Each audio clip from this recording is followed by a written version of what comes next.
কথা, কিন্তু ধর্ম দাঁড়িয়ে আছে কিসের পরে? আপনারা এখন বসে আছেন কিসের পরে? একটু বলুন না, কিসের পরে? মাটির পরে। যে ক্রিয়া প্লেট, এটাও মাটি দিয়ে নির্মিত, মাটির পরে বসে আছেন। মাটি না থাকলে যেমন বসা যাবে না, তেমন ধর্ম দাঁড়িয়ে আছে কিসের পরে? যে এত ধর্ম করে চলেছি পৃথিবীতে, 2000-এর বেশি ধর্ম প্রণয়, এই ধর্ম দাঁড়িয়ে আছে কিসের পরে? কিসের পরে একটু লক্ষ্য করবেন। শাস্ত্রের সিদ্ধান্ত দিয়েছে, বলেছেন অশ্রদ্ধায় ধনা পুরুষ ধর্ম সৎসাদ প্রান্ত অপ্রাপাং নিবারদন্তে মৃত্যুময় সংসার বর্তনী। ভগবান মুখ নিরিগলিত মুখ বদন প্রক্ষলিত বাণী দ্বারা প্রকাশ করলেন। সেটি হলো, ধর্মের প্রতি যাদের শ্রদ্ধা নাই, তাহারা আমাকে না পাইয়া মৃত্যুময় এই সংসারে বারবার যাতায়াত করিয়া থাকেন।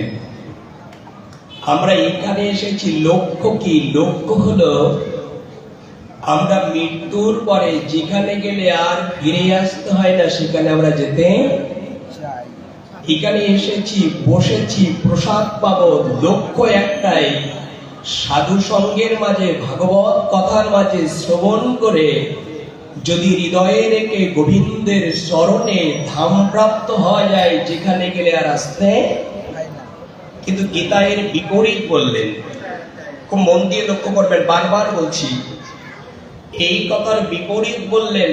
বলেছেন ধর্মের প্রতি যাদের শ্রদ্ধা, যদি ধর্ম করা হয়, এই ধর্ম করেও 1000 বছর জগন্নাথ দেবের রথযাত্রা, দোল যাত্রা, চড়ক পূজা, একাদশী, বিভিন্ন ব্রত করার পর, এই ধর্ম করার পরে ওই ধর্মের প্রতি যদি শ্রদ্ধা না থাকে, তাহলে ওই ধর্মের সেবা দ্বারা তুমি ভগবানকে পাবে। ভগবানকে পেতে হলে এই স্তরে অনুভব করেছে, সেটি হলো শ্রদ্ধা জাগরণ করা। কিন্তু প্রথমে যে রত্ন অনুভব করেছে, সেটি হলো ধর্মের প্রতি শ্রদ্ধা। কার প্রতি শ্রদ্ধা? ধর্মের। এই ধর্ম, এবার আমরা এই রসকে নিংড়িয়ে আস্বাদন করে হৃদয় পিপাসা মেটাবো।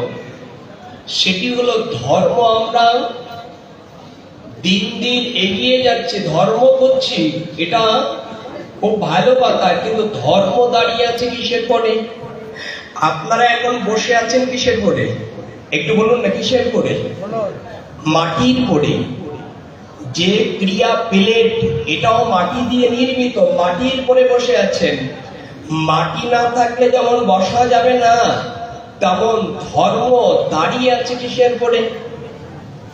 যে এত ধর্ম করে চলেছি পৃথিবীতে, 2000-এর বেশি ধর্ম প্রণয়, এই ধর্ম দাঁড়িয়ে আছে কিসের পরে? কিসের পরে একটু লক্ষ্য করবেন। শাস্ত্রের সিদ্ধান্ত দিয়েছে, ধর্ম দাঁড়িয়ে আছে বিশ্বাসের। কিসের পরে? বিশ্বাস করে। এই বিশ্বাস যার ভিতরে নাই, তার ভিতরে ধর্ম। আচ্ছা, বিশ্বাস না থাকলে ধর্ম থাকবে? একটু কথা বলুন। ধর্ম, বিশ্বাস যদি যার ভিতরে নাই, তার কোনো ধর্ম নেই। এই বিশ্বাসকে একটু লক্ষ্য করবেন। বিশ্বাস আমাদের ভিতরে যার যতটুকু স্তর, অনুভূতির জায়গায় অনেক গভীরে, তার ধর্মটাও অত বাহিরে প্রকাশ বিদ্যমান হয়। কিন্তু যার ভিতরে ধর্ম নাই, তার বাইরে ধর্ম প্রকাশ পায় না। এই দেখো, তত্ত্বটা জগতের সঙ্গে মিলিয়ে নিন। বিশ্বাস যদি আমার ভগবান শ্রীকৃষ্ণ বা জগন্নাথ আমাকে উদ্ধার করে, তবে জগন্নাথের আদেশ পালন করবো কিনা? একটু কথা বলুন না। অবশ্যই পালন করব। এই তত্ত্বে একটু সাধারণ জগতে গিয়ে আমরা একটু মিলিয়ে নিই, উদাহরণে গিয়ে। বিশ্বাস, ধর্ম দাঁড়িয়ে আছে বিশ্বাসের পরে, আর বিশ্বাসের পরে শুধু ধর্ম দাঁড়িয়ে নেই, এই জগৎটাও দাঁড়িয়ে আছে সেই বিশ্বাসের পরে। এই দেখো, তত্ত্ব দেখিয়েছে, সেই তত্ত্ব হলো স্বামী স্ত্রী সংসার করছে, কিন্তু ওখানেও যদি বিশ্বাস না থাকে সেই ঘর দেখে না। এক। দ্বিতীয় স্তরে বলা হয়েছে, যদি কেউ কৃপা করে বিশ্বাস হৃদয়ের সংস্পর্শ আর ওই স্তরে যেতে হয়, তবে সেই বিশ্বাস কি করে আসে? এই বিশ্বাস আমাদের ভিতরে যে পরাঙ্কিত অনুভব করে দিয়েছে, একটু লক্ষ্য করবো আমরা, আমাদের ভিতরে বিশ্বাস যে হৃদয়ে স্থাপন করবে, তার আগে বিশ্বাস কোন দুয়ার দিয়ে আসবে? জল যেমন জোয়ার বা ভাটার নদী স্তর থেকে আসে, আকাশ থেকে যেমন মেঘ হলে জল আসে, বিশ্বাস কোথা থেকে আসে?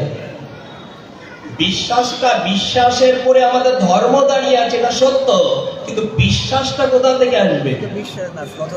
এই বিশ্বাসের জায়গায় যতদিন আমরা না যেতে পারবো, ততদিন আমাদের ধর্ম প্রকাশ এগিয়ে যেতে পারবে না। এই দেখো, উত্তর দিয়েছে, জগন্নাথ বা রাধা মাধব আর রাধাকৃষ্ণ আপনি সেবা করেন, বিশ্বাস যদি প্রকৃত না থাকে, তিলক আপনার পরিয়ে দেবে, কিন্তু এই কেন্দ্র মন্দির গেট পার হলে তোমার তিলক আর মাথায় কপালে থাকবে না। কেন থাকবে না? তোমার ভিতরে বিশ্বাস নেই। কিন্তু ভিতরে যদি বিশ্বাস থেকে থাকে, তিলক করলে যদি মৃত্যু হয়, তিলক করলে যদি কৃপা করে মৃত্যুর দুয়ারে যেতে হয়, তবুও যাবে, কিন্তু তিলক সে কৃপা করে মুছবে না, তিনি গৌর মহাপ্রভুর চরণের দিকে তাকিয়ে থাকবে। বিশ্বাস আস্তে আস্তে একবার এই বিশ্বাসটা একটু লক্ষ্য করব। এই বিশ্বাস আজকে আমরা হারাতে বসেছি, আর বিশ্বাস হারাতে বসার কারণে আমাদের আজ ধর্ম আচরণ করছি, প্রসাদ পাচ্ছি, অনুষ্ঠান হচ্ছে, আমাদের অনুষ্ঠানের পরে এখান থেকে গণ্ডি পার হয়ে আমাদের ভিতরে সেটা ক্রিয়া করছে না। একটু লক্ষ্য করবেন, এই কেন্দ্র মন্ত্রের যারা এই কমিটিবৃন্দ তিল তিল করে বিন্দু বিন্দু করে দুয়ারে ভিক্ষা করে এই সাতক্ষীরা জেলার প্রত্যেকটা ব্যক্তিকে জাগরণ করতে চায়, সেই জাগরণ হলো, তোমরা শুধু সংসারে জেগো না, আত্মীয় স্বজনে জেগো না, তোমরা জেগে ওঠে ধর্মের, জেগে ওঠো কৃপা করে গৌর মহাপ্রভুর মহামন্ত্রের বাণীতে জেগে ওঠো, যা জাগলে মৃত্যুর পরে গৌর তোমাকে তোমার চরণে